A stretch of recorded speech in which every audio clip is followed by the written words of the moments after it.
कोथंबरी वडी करची तयारी केल्या सपूर धुवून सपूर शिंदिल्या कोथंबरी पाल्ला बेसन मिरसांगी पिट्टी हळदी साखर हिंगा उद्दाक जीर कोथंबरी पिट्टी मीठ आणि आले लसूण वल मिरसांगी पेस्ट जायशीर थोडं तिथलं ताळलं आणि बेकिंग सोडा तुम्ही इनोई घाली येतं त्या जागेरी आणि उदक मिक्स करूच का पीठ घालून पहिले तर कोथंबरी पाल्लं घाललं हवं कडेरी एक एकच घालतं हवं आले लसूण वल मिरसांगीची थोडं पेस्ट जीरी कोथंबरी पिट्टी थोडे हिंगा उद्दाक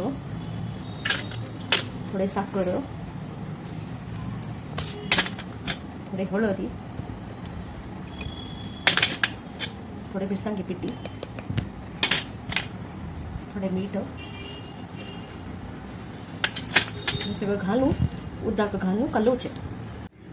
आता कट करून स्लाइसेस करून तव्यारी ताल चढते घालून सासम करबेव पण कोण फ्राय करियेद ना जाल्यार ताका शालो फ्राय करियेद